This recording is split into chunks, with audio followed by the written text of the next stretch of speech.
जय जिनेन्द्र। जय। निज स्वरूप को परम रस जामे भर्यो अपार, वंदो परमानंदमय समय सार अविकार। कुंद कुंद मुनि चंद्र अमृत चंद्र मुनि, आत्मरसी बनारसी वंदो पद अरविंद। आज से ऑफलाइन क्लास भी चालू की है और ऑनलाइन भी चालू है। कोशिश करती हूँ, मैं भी पहली बार ही ले रही हूँ ऑफलाइन और ऑनलाइन एक साथ में, तो कोशिश करते हैं।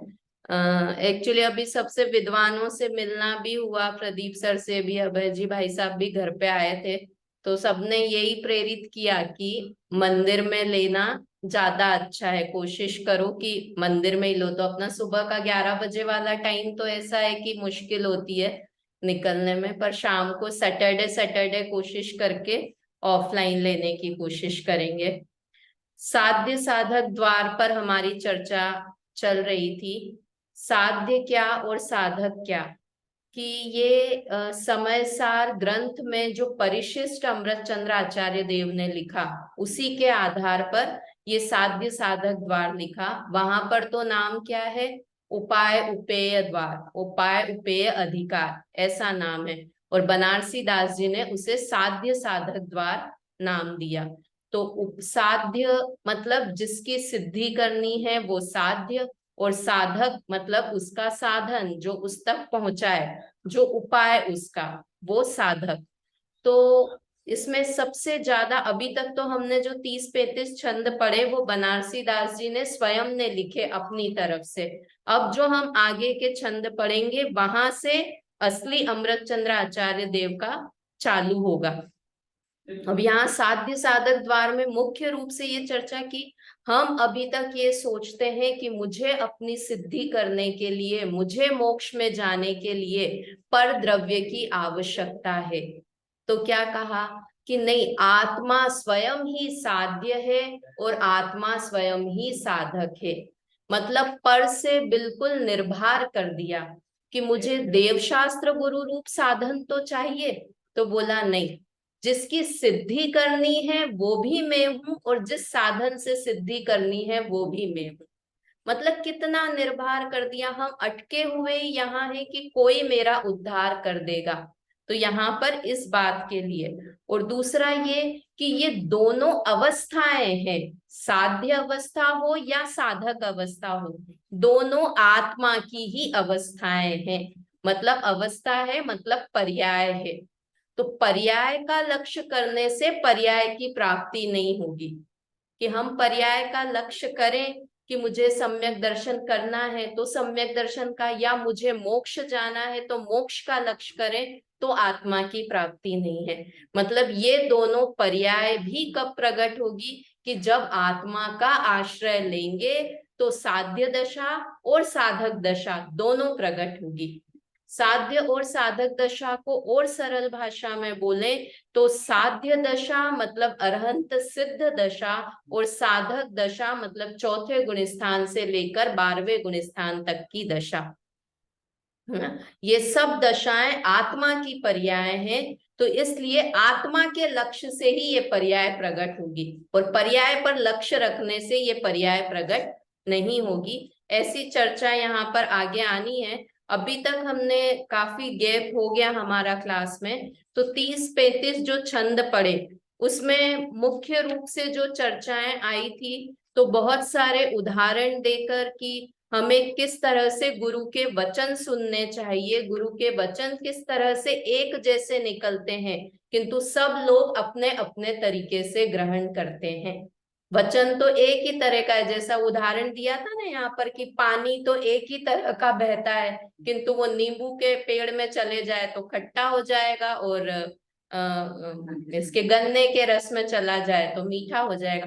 वैसे ही गुरु की वाणी तो एक जैसी निकल रही है, पर सब जीव अपनी योग्यता के अनुसार उसे ग्रहण करते हैं।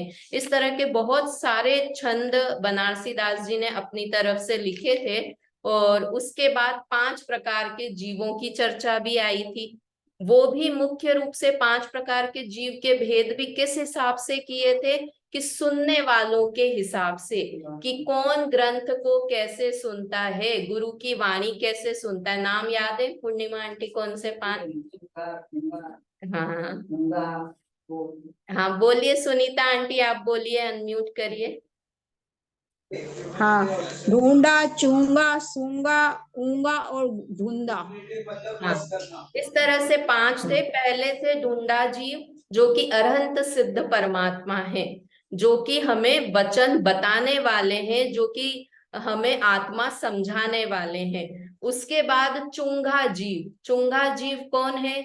जो उन वचनों को बहुत प्रीति पूर्वक सुनते हैं, ऐसे सम्यक दृष्टि जीव, वो चुंगा जीव है ना। उसके बाद थे सुंघा जीव। सुंघा जीव कैसे सुनते हैं? कि प्रेम पूर्वक तो सुनते हैं, भद्र परिणामी भी है, किंतु आत्मा के स्वरूप को नहीं पहचानते हैं। अपन भी ग्रंथ इस तरह से पढ़ देते ना, कि पढ़ रहे हैं तो इसमें मेरा हित है, ऐसा समझ के ग्रंथ पढ़ते हैं। किंतु सम्यक दृष्टि, वो अपन ने पहले भी बात की, कि मिथ्या दृष्टि ग्रंथ को पढ़ते हैं, किंतु सम्यक दृष्टि ग्रंथ के माध्यम से स्वयं को पढ़ते हैं, है ना। जहां आत्मा आई तो अरे ये तो मेरी बात है, और वाकई ये चीज अप्लाई करने की कोशिश करना। अभी अभय भाई साहब के भी प्रवचन हो रहे हैं यहाँ पर, तो कितना बार बार तो इस बात पे जोर देते हैं कि कोशिश करो कि आत्मा, मतलब हर सहजता भी आएगी, सहजता की बात के लिए भी, कि सहजता का बेस क्या है, आधार क्या है, कि ध्रुव आत्म तत्व, आत्मा वो सहजता लाने का आधार है। हर चीज के लिए क्रमबद्ध पर्याय समझे, तो उसका आधार क्या, बेस क्या, कि आत्मा, ध्रुव आत्मा उसका बेस है। तो कभी कोई भी ग्रंथ पढ़े, कोई भी विषय पढ़ रहे हो, चाहे कर्म का विषय पढ़ रहे हो, 3 लोक का विषय पढ़ रहे हैं, 12 भावना का विषय पढ़ रहे हैं, कुछ भी विषय पढ़ रहे हैं, उसमें से निकालना क्या, कि मैं कहाँ हूं, मेरी आइडेंटिटी क्या है। कर्म पढ़ने के लिए कर्म को नहीं पढ़ रहे हैं, मैं कर्म से रहित हूं ऐसा पढ़ने के लिए कर्म को पढ़ रहे हैं। तो ये चुंघा और सूंघा जीव में अंतर है। सूंघा जीव पढ़ेगा तो अरे कर्म की बात आई, भगवान कह रहे हैं, बहुत अच्छी बात है ना, ऐसा समझ के पढ़ेगा। और चुंघा जीव पढ़ेगा, कैसा पढ़ेगा, इसमें आत्मा कहाँ है, आत्मा को ढूंढेगा, है ना। तो ऐसे चुंगा और सूंगा जीव थे। ऊंघा जीव कैसे थे? ये साध्य साधक। हाँ, साध्य साधक द्वार का रिवीजन थोड़ा करके फिर अपन आगे बढ़ते हैं। फिर ऊंघा जीव का बताया था कि कैसे हैं, कि उन्हें उपदेश अच्छा नहीं लगता और वी कथाएं ही अच्छी लगती हैं, ऐसे ऊंघा जीव होते हैं। और सबसे बुरे कैसे, उसके बाद मतलब उसमें से गलतियां निकालने की कोशिश करते हैं, वो ऊंघा जीव है। और धुंधा जीव कैसे हैं? जिन्हें क्षयोक्षम ही नहीं है, जो सुन ही नहीं सकते जिनवाणी की बात, जिनके क्षयोक्षम असंगी पंचेंद्री तक के सब जीव, वो सब, या जिनका पंचेंद्री संगी पंचेंद्री में भी जिनका क्षयोक्षम बहुत ही कम है, जो समझ ही नहीं सकते बात को, ऐसे जीव धुंधा जीव हैं। तो इस तरह के 5 प्रकार के जीव की चर्चा, ये बनारसी दास जी की खुद की तरफ से चर्चा थी। इसके बाद में उन्होंने सप्त व्यसन की चर्चा करी, द्रव्य व्यसन और भाव व्यसन के रूप में। ये भी बनारसी दास जी का मौलिक चिंतन है। कहीं समय सार में ढूंढने की कोशिश करेंगे, अमृत चंद्र आचार्य देव के ग्रंथ में ढूंढने की कोशिश करेंगे, समय सार कलश में तो वहां नहीं मिलने वाला है। ये उनका खुद का मौलिक चिंतन था। और बहुत अच्छे से ये 7 भय का जो भाव व्यसन का वर्णन है, वो बहुत अच्छा है। अपने जीवन पर अप्लाई करने की कोशिश करना। जब शरीर में ज्यादा मग्न होने लगे, ज्यादा अपनी बीमारी के बारे में सोचने लगे, ज्यादा हेल्दी रहने की कोशिश करने लगे, सोचना मैं मांस भक्षण जैसा पाप कर रहा हूं, दृष्टि तुरंत हट जाएगी। क्यों? क्यों? 347 आंटी। क्यों? क्योंकि हमको दिमाग में फीड है ना, मांस भक्षण बहुत बुरी चीज है।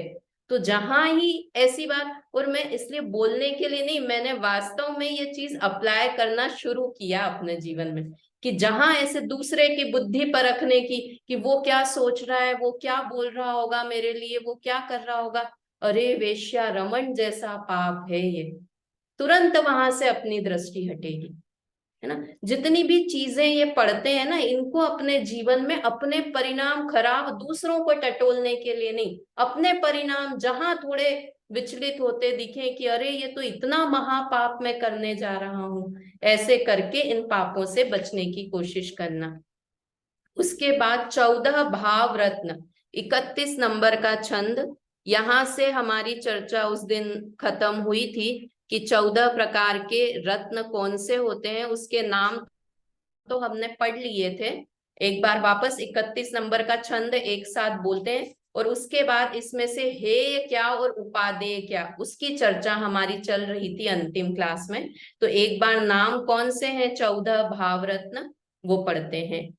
लक्ष्मी सुबुद्धि अनुभूति को स्तूप मणि, वैराग्य कल्प वृक्ष शंख सुवचन है, ऐरावत उद्यम प्रतीति रंभा उदय विष कामधेनु निर्जरा सुधा प्रमोद धन है, ध्यान चाप प्रेम रीति मदिरा विवेक वेद, शुद्ध भाव चंद्रमा तुरंग रूप मन है, 14 रत्न ये प्रकट होई जहां तहां, ज्ञान के उद्योत घट सिंधु को मथन है। ये बात की थी कि ये कहाँ से 14 रत्न की बात आई, कि बनारसी दास जी के समय ये चर्चा थी कि वो समुद्र मंथन हुआ तो उसमें से 14 तरह की चीजें निकली। तो कौन कौन सी चीजें निकली, हमारे ग्रंथों में इस तरह का कथन नहीं है, किंतु उन्होंने जनरल एक तरह की बात बताई कि कैसे 14 तरह के रत्न होते हैं। इसका अर्थ पढ़िए, पढ़िए आंटी, शशि आंटी, इसका अर्थ पढ़िए, आप लोग भी इसमें स्क्रीन पे देखिए। जहाँ ज्ञान के प्रकाश में चित्त रूप समुद्र का मंथन किया जाता है, वहाँ सुबुद्धि रूप लक्ष्मी, अनुभूति रूप कौस्तुभ मणि, वैराग्य रूप कल्प वृक्ष, सत्य वचन रूप शंख, ऐरावत हाथी रूप उद्यम, श्रद्धा रूप रंभा, हृदय रूप विष, निर्जरा रूप कामधेनु, आनंद रूप अमृत, ध्यान रूप धनुष, प्रेम रूप मदिरा, विवेक रूप वैद्य, शुद्ध भाव रूप चंद्रमा और मन रूप घोड़ा, ऐसे 14 रत्न प्रकट होते हैं। हाँ, मतलब नाम से तो ऐसे लगा था रत्न यानी अच्छी अच्छी चीजें ही प्रकट होती होगी, पर इसमें से विष भी निकला, मदिरा भी निकली, सब तरह की। और ये अन्यमति बताते ना, वो राक्षस और उनका हुआ था मंथन, तो वो शिव जी ने विष विष उन्होंने पी लिया था और बाकी चीजें बांट दी थी। तो उसी तरह के नाम यहाँ दिए हैं। वैसे याद करना कुछ जरूरी नहीं है, ये तो उनकी एक सोच है जिस तरह से उन्होंने यहाँ पर बताया है, पर ठीक है। आगे का छंद हम देखते हैं, इसमें से हे उपादेय क्या है, तो वहां पर वापस ये नाम आएंगे, तो वहां से इसकी चर्चा करेंगे। आगे के छंद 32, 33 और 34 दोहे के रूप में है, एक साथ बोलते हैं मिलके।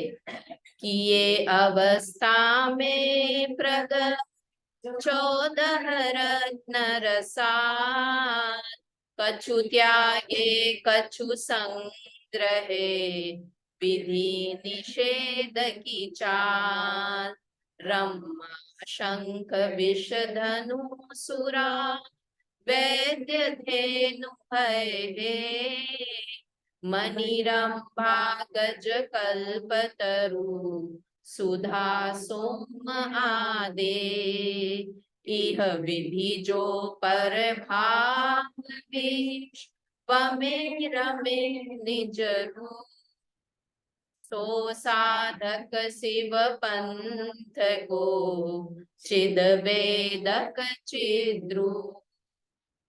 कि ये अवस्था में प्रगट 14 रत्न रसाल, कौन सी अवस्था में, साधक अवस्था में, जब आत्मानुभूति का पुरुषार्थ कर रहे हैं, उस समय 14 प्रकार के रत्न प्रकट हुए। कुछ त्यागे कछु संग्रहे विधि निषेध की चाल। इसमें से कुछ रत्नों को तो उन्होंने संभाल के रखा, कब तक के लिए, कि जब तक साधक दशा है तब तक के लिए संभाल के रखा, और कुछ रत्नों को हेय जानकर छोड़ दिया। कौन से हो सकते हैं, अपन जनरल पहले भी बात करते हैं, जैसे नय। नय का प्रयोजन कब तक है, जब तक अनुभूति नहीं हो।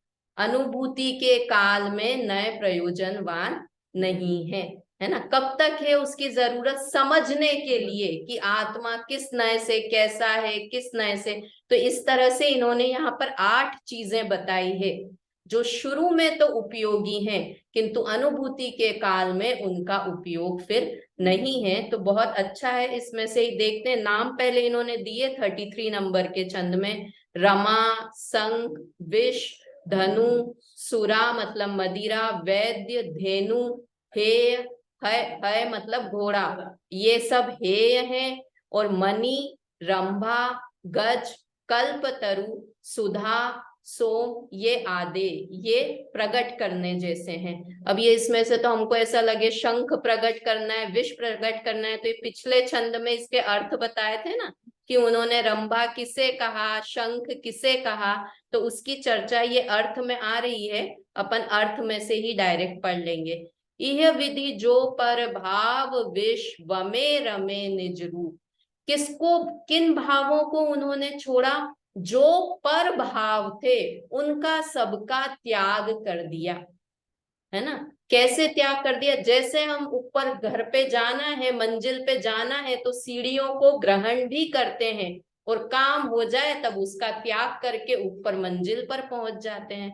ट्रेन में बैठते हैं किंतु अपने स्टेशन पर पहुंच गए तो ट्रेन को छोड़ देते हैं। अरे ये तो गलत बात है, उसने तो हेल्प की थी, उसको क्यों छोड़ देते हैं, कि भाई स्वरूप ही ये है ना। जब तक साधन में ही अटके रहेंगे तो साध्य की प्राप्ति कैसे करेंगे। ट्रेन में बहुत मजा आया, अरे बहुत अच्छे साथ वाले बहुत अच्छे थे, खाया पिया। कई लोगों को ट्रेन जर्नी बहुत अच्छी लगती है कि 24 घंटे की वो दिन भर खाते पीते रहे, बात करते रहे। इंदौर गए पता ही नहीं चला। हाँ, है ना। तो होता है कि नहीं, तो उसी में ही आनंद आ गया। तो मुझे तो पढ़ने में नयों की बात चलती है, अरे नए चक्र पढ़ने में तो बहुत मजा आता है, तो फिर पढ़ते ही रह जाओगे, आगे ही नहीं बढ़ पाएंगे, है ना। तो यहाँ क्या लिखा कि जो परभाव है वो कैसे हैं, विष के समान है, वो घात करने वाले भाव हैं, वो शुद्ध भाव नहीं है, मेरे आनंद का घात करने वाले भाव हैं। इसलिए उन्हें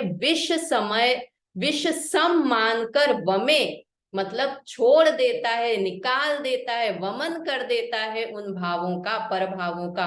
और रमे निज रूप, और क्या क्या, कि जो मेरे गुण है, मेरे स्वभाव है, मेरे भाव है, उन चीजों को ग्रहण कर लेता है। कौन, साधक जीव, ज्ञानी जीव, समझदार जीव ऐसा करता है। सो साधक शिव पंथ को चिद वेदक चिद्रूप, वो ही मोक्ष मार्ग का असली साधक है, और वो ही अपने चैतन्य आत्म स्वरूप के रस का भोगता है, वेदक है, भोग करने वाला है ना। अब ये जो दूसरे नंबर का 33 नंबर का छंद था, उसका अर्थ इसमें से आएगा। एक बार इसका अर्थ पढ़ते हैं पूरे का, फिर चर्चा करते हैं। सुशीला आंटी पढ़िए। साधक दशा में जो 14 रत्न प्रकट किए, उन्हें ज्ञानी जीव विधि की रीति पर कुछ त्याग करता है और कुछ ग्रहण करता है। अर्थात सुबुद्धि रूप की लक्ष्मी, सत्य वचन रूप शंख, उदय रूप विष, ध्यान रूप धनुष, प्रेम रूप मदिरा, विवेक रूप धन्वंतरी, निर्जरा रूप कामधेनु और मन रूप घोड़ा, ये 8 अस्थिर है, इसलिए त्याग में हो गया।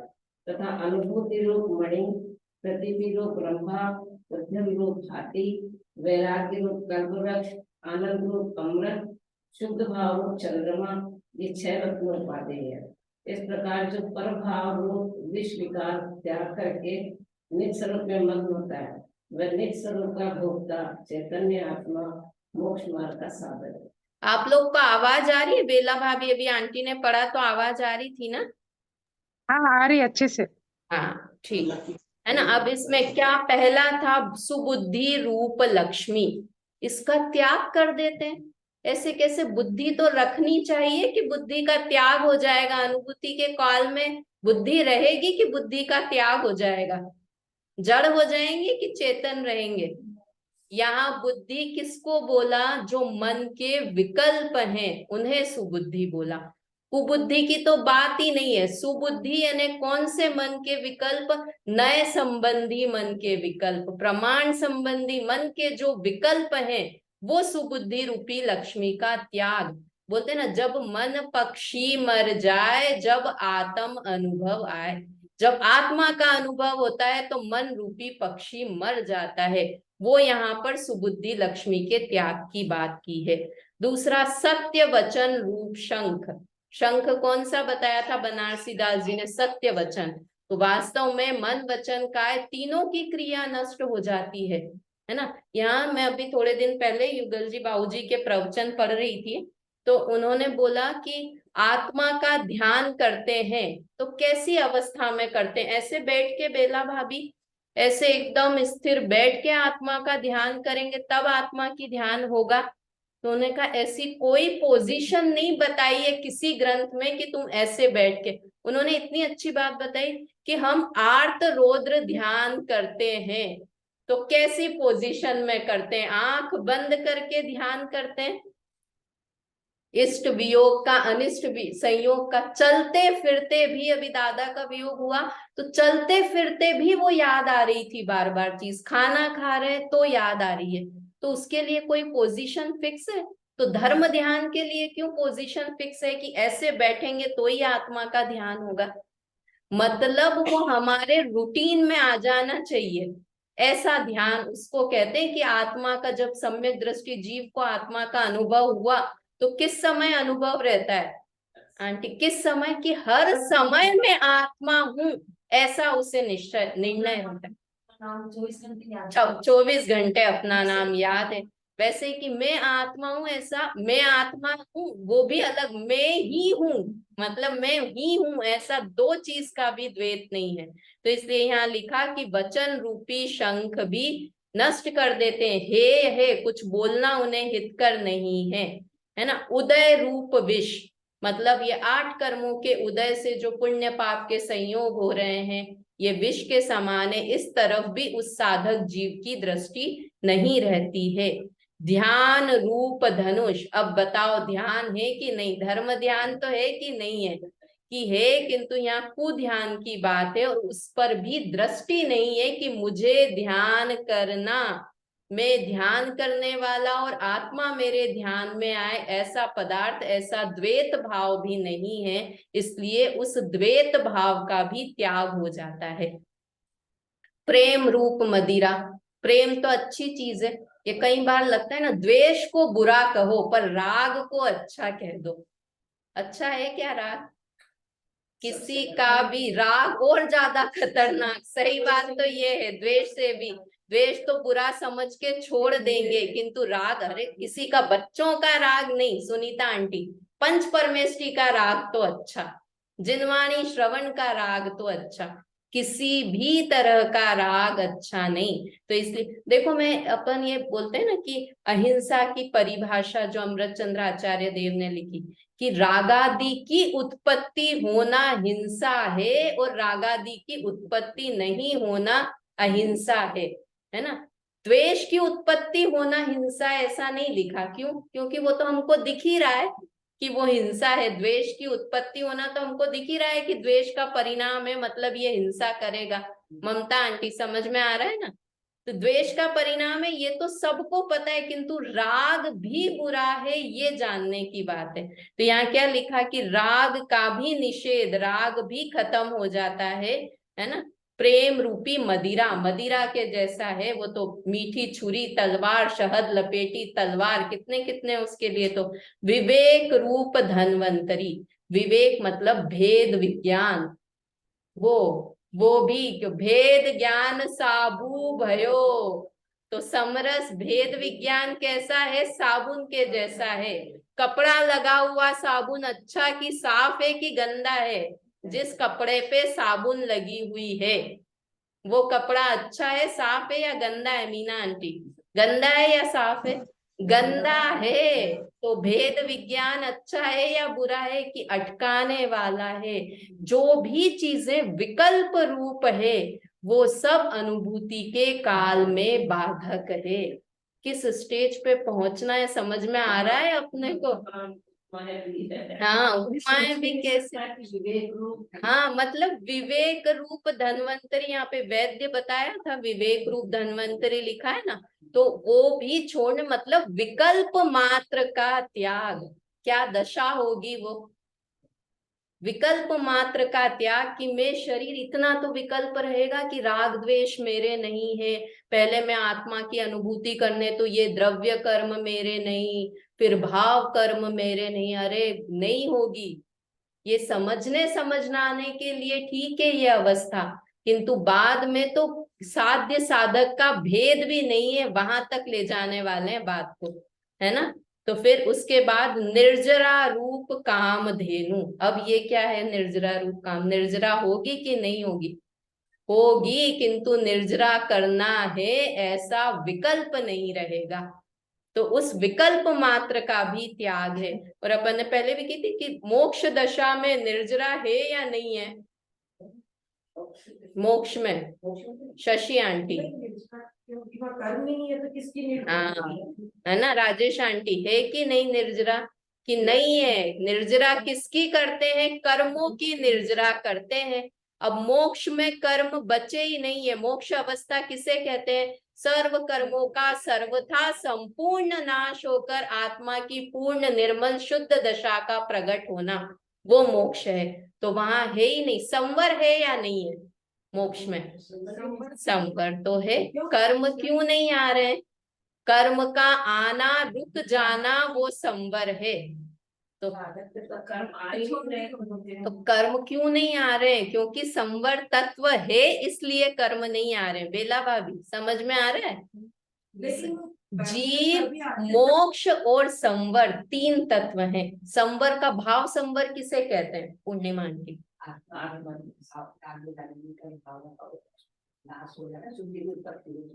हाँ, शुद्धि की शुरुआत हो जाना।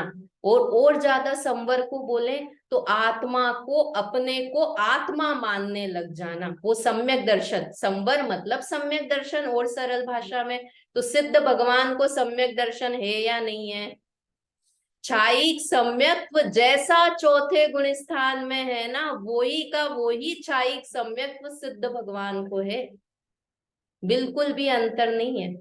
तो तीन चीजें, तीन वो सब कर्म तो तभी आएंगे ना जब पूर्व में उनको भी निमित्त मिलेगा, हमारा तो निमित्त ही नहीं है। तो निमित्त इसीलिए तो कि भाव संवर नहीं है, इसलिए द्रव्य संवर नहीं है। द्रव्य संवर मतलब कर्मों का आना। क्यों आ रहे हैं कर्म, क्यों नहीं आ रहे हैं? क्योंकि अंदर में भाव संवर है, शुद्ध परिणाम है, इसलिए कर्म नहीं आ रहे। और वो शुद्ध भाव जो छायिक सम्यक्त्व रूप शुद्ध भाव है, वो है या नहीं है सिद्ध भगवान को? है ना। तो उसी के कारण तो कर्म नहीं आ रहे हैं, क्योंकि अंदर में शुद्ध भाव चल रहे हैं। इसलिए तीन तत्व रहते हैं मोक्ष में। सुनीता आंटी, कौन से तीन तत्व? जीव तत्व, मोक्ष तत्व और संवर तत्व। आश्रव बंध का तो काम ही नहीं है, निर्जरा का काम नहीं है, कोई कर्म है नहीं जिनको निर्जरित करें, किंतु वो ब्रेक लगा हुआ है। मतलब वो भाव इसमें आगे आएगा, कौन कौन से उपादेय में वो और समझ आएगी। तो निर्जरा तो उत्पन्न होके बनी हुई है कांस्टेंट, है ना। उत्पन्न होना, सम्यक्त्व होना। संवर को और सरल भाषा में क्या बोल सकते हैं? सम्यक्त्व बोल सकते हैं ना। सम्यक्त्व मतलब संवर। तीन तरह का सम्यक्त्व, औपशमिक, छायिक और छायोपशमिक, है ना। तो हम छायिक सम्यक्त्व की बात करें तो छायिक सम्यक्त्व कब तक है? सदा काल, सादी अनंत, है ना। छायिक सम्यक्त्व का काल कितना? सादी अनंत, एक बार प्रकट हुआ और अनंत काल तक रहेगा। और छायिक सम्यक्त्व मतलब संवर। तो संवर सादी अनंत है। इससे ही समझ में आ गया कि उसका काल सादी अनंत है ना। निर्जरा कैसी है? अकाल, उसमें सविपाक अविपाक का भेद करेंगे। तो फर्क पड़ेगा। चलो उस चक्कर में नहीं पड़ते अभी। मन रूप घोड़ा, ये वापस से मन की बात आ गई। ये भी नष्ट करने वाले हैं। ये सारे परिणाम कैसे हैं? अस्थिर है, छोड़ने लायक है, त्याग करने लायक है। इस तरह से अब साधक ग्रहण करने वाली चीजें कौन कौन सी है? अनुभूति रूप मणि, प्रतीति रूप रंभा, ये सब किसके पर्यायवाची है? श्रद्धा के। श्रद्धा के पर्यायवाची है ना। अनुभूति क्या है? अनुभूति हुई मतलब जो अपन ने अभी बात की कि सम्यक दृष्टि जब आत्मा का अनुभव कर रहा है, आत्मा में लीन है, तभी ऐसा विचारता है कि मैं आत्मा हूं। या वो कुछ और कार्य कर रहा है, शुभ अशुभ भावों में है, तब भी उसको ये अनुभूति है कि मैं आत्मा हूं। तो इस भाव को बरकरार रखता है, ये ग्रहण करने योग्य भाव है ना।